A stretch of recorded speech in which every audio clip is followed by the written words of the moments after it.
Tugas kelompok analisis jejak keuangan digital dan potensi risiko data melalui SLIK OJK. Assalamualaikum warahmatullahi wabarakatuh. Perkenalkan, kami dari kelompok 9 yang beranggotakan Syifa Husniatun Natonia, Fatma Caminatunisa, Ilfi Minatika, dan Ines Adini. Dalam video ini, kami akan memaparkan hasil analisis data IDEP dari OJK yang telah kami ajukan. Yang pertama, yaitu pengertian IDEP SLIK. IDEP SLIK adalah informasi debitur dalam sistem layanan informasi keuangan yang dikelola oleh Otoritas Jasa Keuangan.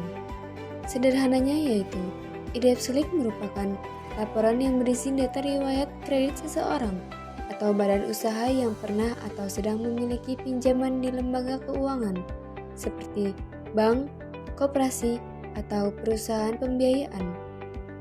Sebelum dikelola oleh OJK, sistem ini dikenal dengan nama BI Checking yang dikelola oleh Bank Indonesia.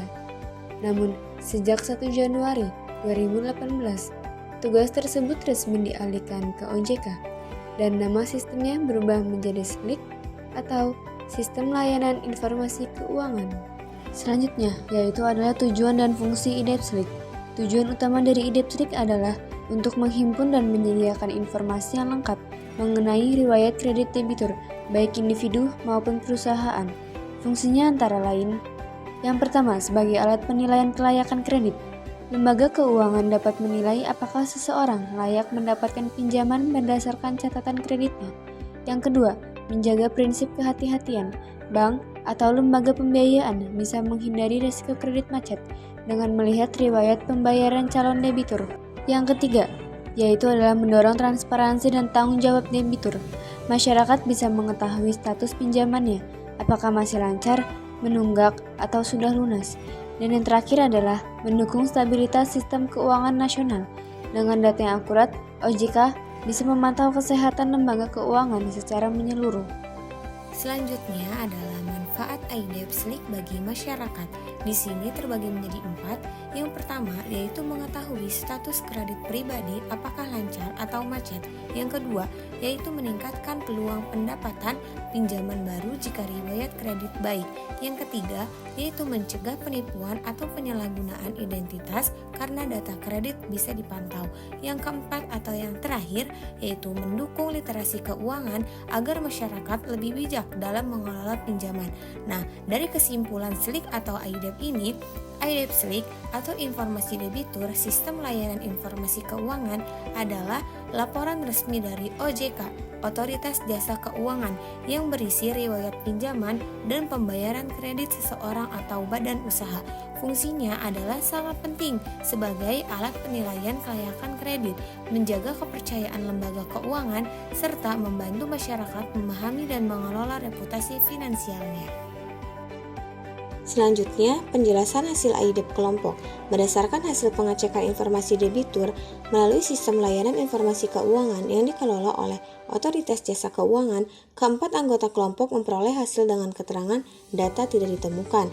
Artinya, pada saat pengecekan dilakukan tidak terdapat data kredit atau pembiayaan yang tercatat di sistem OJK untuk masing-masing anggota kelompok. Makna dan interpretasi. Yang pertama, belum pernah memiliki pinjaman. Keempat anggota kelompok belum pernah mengajukan atau menerima fasilitas kredit dari lembaga keuangan seperti bank, koperasi, leasing, atau vintage resmi yang diawasi OJK. Yang kedua, riwayat kredit bersih. Karena belum memiliki pinjaman, maka riwayat kredit bersih dan tidak ada catatan tunggakan. Yang ketiga, status sebagai debitur baru. Jika di masa depan salah satu anggota kelompok mengajukan kredit, maka akan tercatat sebagai debitur baru, new borrower, dalam sistem SLIK. Jadi kesimpulannya, secara keseluruhan hasil IDEP kelompok menunjukkan bahwa seluruh anggota memiliki status keuangan yang bersih tanpa riwayat pinjaman. Hal ini menggambarkan bahwa belum ada aktivitas kredit yang dapat digunakan untuk menilai kelancaran pembayaran atau skor kredit individu. Baik, selanjutnya saya akan menjelaskan mengenai analisis hasil IDEP. Yang pertama, saya akan menjelaskan mengenai analisis hasil IDEP atas nama Ines Adini.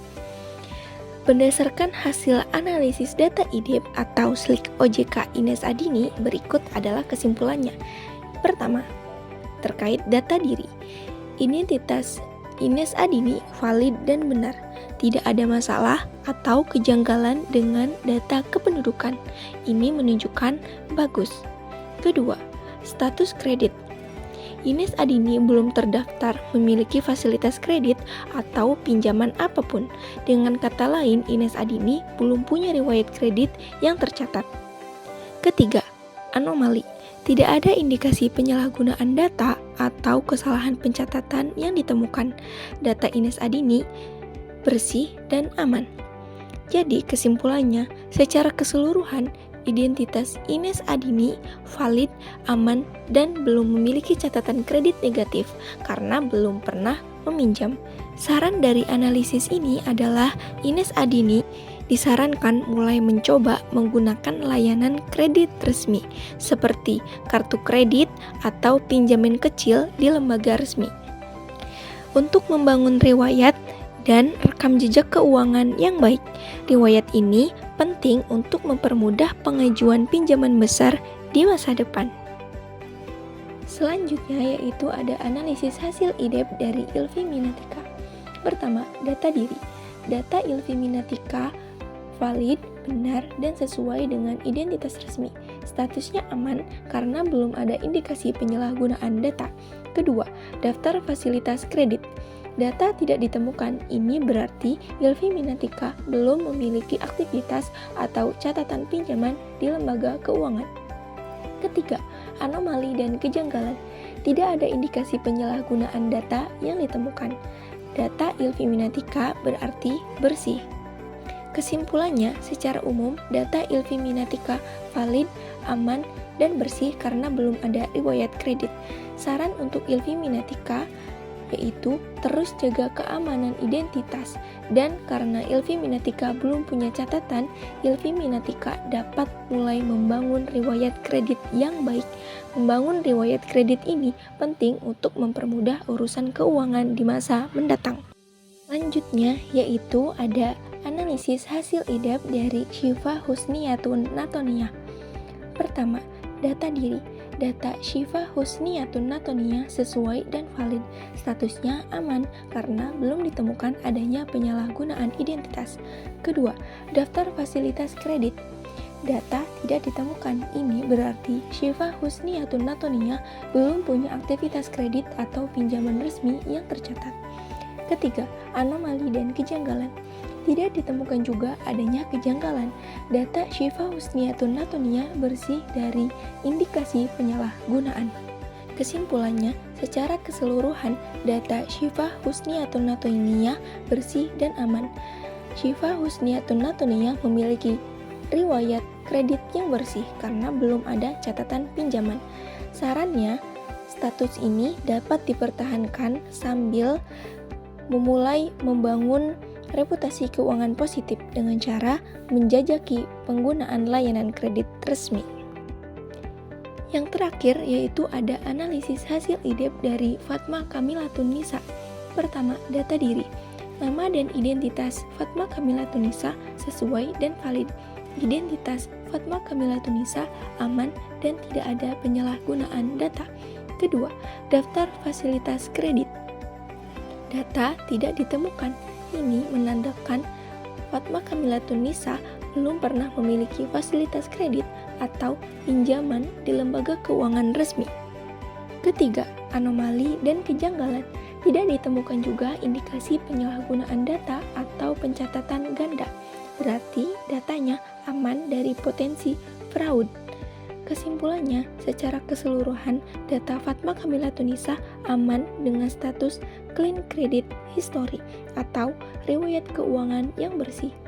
Sarannya, karena Fatma belum punya riwayat, disarankan mulai membangun riwayat kredit yang sehat di masa depan. Riwayat ini akan sangat membantu Fatma Kamilatun Nisa membutuhkan pinjaman besar. Kesimpulannya, dari hasil IDEP dengan status data tidak ditemukan, dapat disimpulkan bahwa kami belum dan tidak memiliki riwayat kredit apapun di lembaga keuangan. Hal ini menjadi poin positif karena tidak ada risiko tunggakan ataupun catatan buruk. Namun ada konsekuensinya ketika nanti kita ingin mengajukan kredit di bank, lembaga keuangan akan menilai dari awal tanpa jejak historis. Kami juga dapat belajar pentingnya menjaga keamanan data pribadi, karena jika data pribadi bocor, bisa saja muncul pinjaman yang tidak pernah diajukan dan itu akan tercatat di IDEP. Dengan perkembangan digital dan penggunaan AI dalam pinjaman online, kesadaran menjaga data pribadi menjadi sangat penting. Selanjutnya yaitu kesimpulan hasil analisis IDEP keseluruhan. Aspek pertama, semua belum memiliki data kredit di OJK. Fatma tidak ditemukan, Ines tidak ditemukan, Ilvi tidak ditemukan, Syifa tidak ditemukan. Catatan, semua belum memiliki data kredit di OJK. Aspek kedua, semua identitas aman dan sesuai. Fatma valid, Ines valid, Ilvi valid, Syifa valid. Catatan, semua identitas aman dan sesuai. Aspek ketiga, tidak ada aktivitas pinjaman atau kredit pada semua subjek. Fatma tidak ada, Ines tidak ada, Ilvi tidak ada, Syifa tidak ada. Catatan, tidak ada aktivitas pinjaman atau kredit pada semua subjek. Aspek yang keempat, semua bersih dari indikasi penyalahgunaan data. Fatma tidak ada, Ines tidak ada, Ilvi tidak ada, Syifa tidak ada, semua bersih dari indikasi penyalahgunaan data. Aspek kelima, semua belum memiliki kredit histori. Fatma tidak tersedia, Syifa tidak tersedia, Ines tidak tersedia, Ilvi tidak tersedia. Catatan, semua belum memiliki kredit histori. Aspek terakhir, Fatma memiliki catatan paling jelas terkait clean credit history. Fatma clean credit history, Ines fokus pada validitas identitas, Ilvi fokus pada keamanan data, Syifa fokus pada kebersihan data, dan yang terakhir catatannya, Fatma memiliki catatan paling jelas terkait clean credit history. Demikian hasil analisis IDEP kelompok kami, semoga bermanfaat dan bisa menjadi pembelajaran tentang pentingnya literasi keuangan dan keamanan data pribadi. Wassalamualaikum warahmatullahi wabarakatuh.